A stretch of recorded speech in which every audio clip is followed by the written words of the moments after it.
ある日のこと。閉店の19時が迫っていたが、客はいなかった。俺はその日は、もう店を閉めようと思っていた。そしてそのことを、林さんに告げようとしたとき、最後の客が入ってきた。若い男だった。大きな荷物を持っている。身なりはあまり良くない。ヨレヨレの T シャツがちょっと汚れている。その日の12人目の客だった。どんな人間であれ、客はありがたかった。その男は注文したカレーライスをきれいに平らげた。しかしその男がカレーライスを食べ終わると問題が起こった。その男はなかなか席を立とうとしない。うつむいてじっと動かない。俺は様子が変だということに気がついた。俺は声をかけてみることにした。どうかしましたか？男は悲しそうな目を俺に向け、と言った。何か言いにくいことでもあるようだ。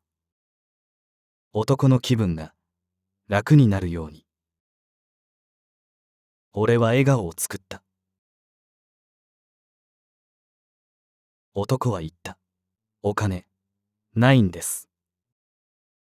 カレーライスは500円だった。男はその500円を払えないという。財布、落としたの？と俺は尋ねた。お金はもう200円しかないんです。そんな若者がいるという話は聞いていた。この不景気で働き口のない若者たち。俺は世の中を思った。ある日突然、俺を弾き飛ばした世の中。林さんが銀行を定年するまでずっと苦しんできた世の中。ところで200円しかない若者を責めようとは思わない。しかしこのまま返してしまってはまずいような気がした。もし金を取らずにこの男を返してそれを誰かに喋られたら、世間に金を払わなくても料理を出す店と思われてしまう。それはまずい。俺は林さんの方を見た。林さんもこっちを見て、俺とこの男のやりとりを聞いていた。困ったな、と林さんは言った。俺は言った。よし、わかった。金はいいよ。でもこのこと、誰にも喋るなよ。男はうなずいた。新米の店長には、一言、釘を刺すくらいしか、できることがなかった。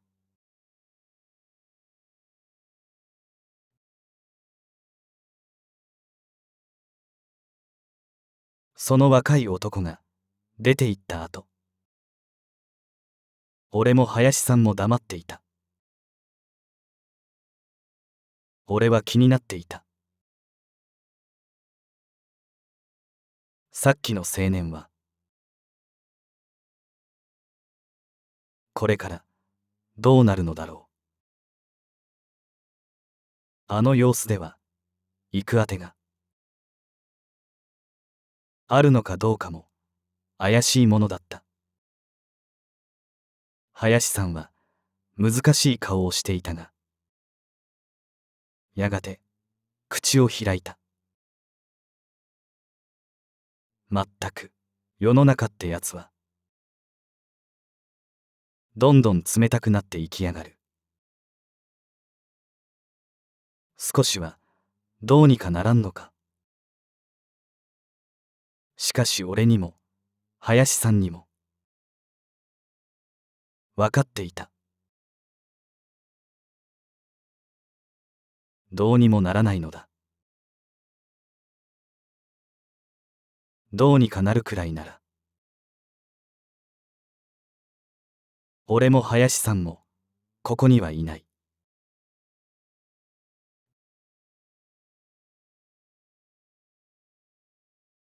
林さんが帰って店を閉めた後も、あの青年のことを思った。金もなく行き場もない。世の中には今も冷たい風が吹いている。それを思うと気がめいる。俺は無性にバイクに乗りたくなった。でも外に出てみると、雨が降り始めていた。雨が降っていても、雨具を身につければバイクに乗れないこともないと思ったが、やめておいた。バイクで無理は禁物だと思った。その時、玄関のチャイムが鳴った。この時間にここにやってくる人間に俺は心当たりがなかった。玄関に出てみると林さんだった。そして林さんの後ろには、先ほどの200円しか持っていない青年がうつむいて立っていた。何事かと俺は思った。俺は二人を店の方に通してコーヒーを出した。青年を客席に座らせ、俺と林さんはカウンターの席で話した。林さんは言った。あいつ道の脇で座り込んでたんだ。俺が気づいたら向こうも気づいてな。目が合っちまった。そしてちょっと話をした。林さんは青年のことを話した。どこかの工場の派遣社員だったらしいが、急に契約を打ち切られて寮を追い出された。テレビのドキュメンタリーで見たことがある。最近はそういう話が多いらしい。青年は行き場がなくヒッチハイクをしながらさまよっているうちにこの辺りにたどり着いた。突然林さんは言った。あの若いのをあんたのところに置いてやっちゃくれないか。そんなことはできないと俺は思った。がその理由を説明できなくて俺は口ごもった。俺が考えていたのはこんなことだった。どんな人間かわからないものを家にあげたら何が起こるかわからない。家の中のものを盗まれて気がついたら何もなくなっているかもしれないし、頭の変な人間なら家に火をつけるかもしれない。口にはできなかった。俺は言った。それはちょっとまずいです。しかし林さんは諦めなかった。今日だけでいいからさ。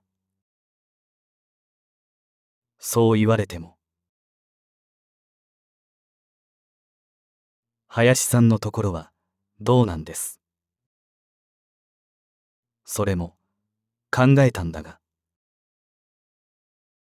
俺のところはまずいんだ。どうして。それは聞かないでくれないか。どうして聞いてはいけないのかわからなかったが林さんはどうしてもこの青年の力になりたいらしかった。俺は日頃世話になっている林さんには強いことは言えない。林さんは無報酬でこの店で働いてくれているのだ。今日だけですよと俺はつい言ってしまった。青年の方を見た。青年はカウンターから少し離れた客席に腰掛けていた。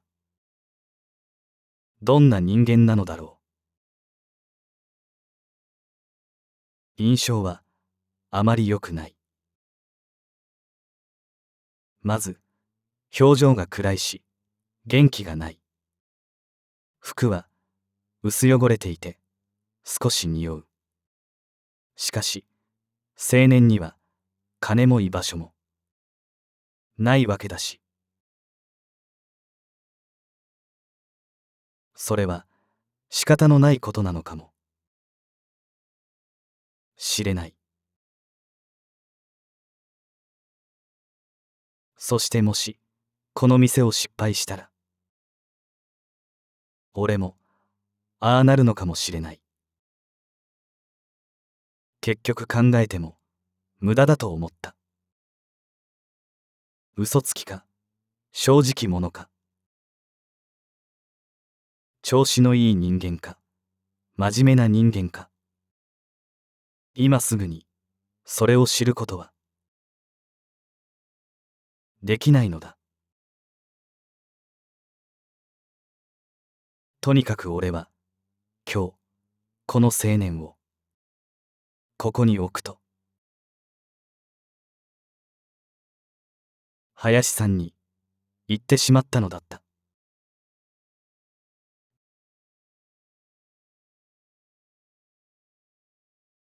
この家には昔俺と両親の3人が暮らしていたから。空いている部屋はいくつかある。まず俺は2階の部屋に青年を案内した。必要なものを考えた。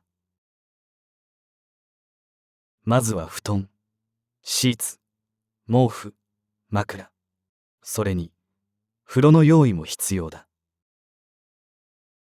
青年は薄汚れていた。何日か体を洗っていないようだし、衣類も着替えていないようだ。衣類を貸し与えた方がいいような気がした。俺は言った。今風呂を入れるからちょっと待っててな。それと着るものも貸してやるから使ってくれ。すいませんと青年が言った。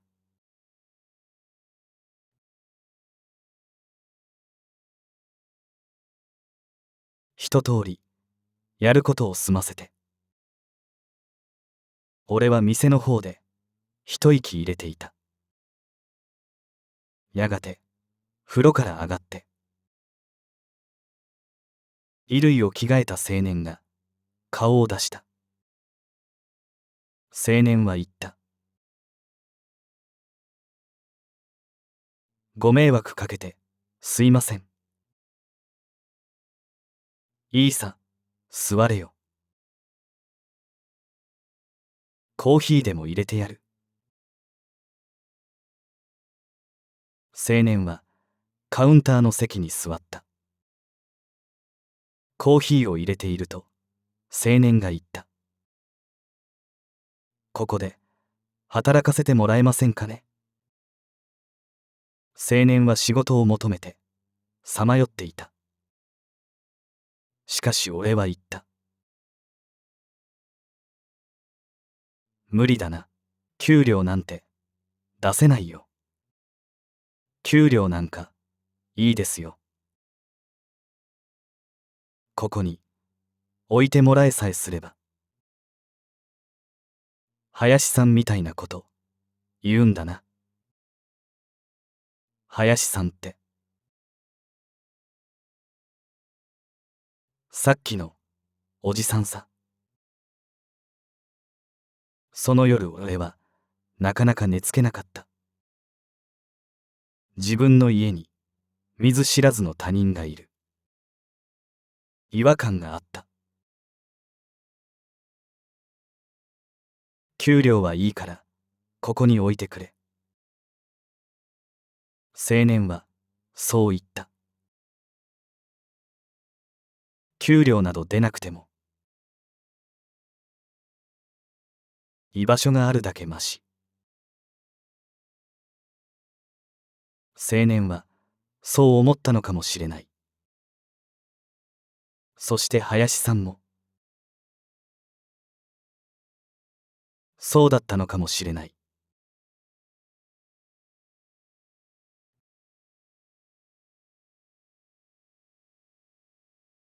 翌日、朝起きて朝食を用意した。インスタントコーヒーに牛乳、トーストと目玉焼き。青年が起きてきたので、俺は言った。座って食えよ。一日だけの約束だったから。青年がここにいられるのは今日までだ。俺にとってそれは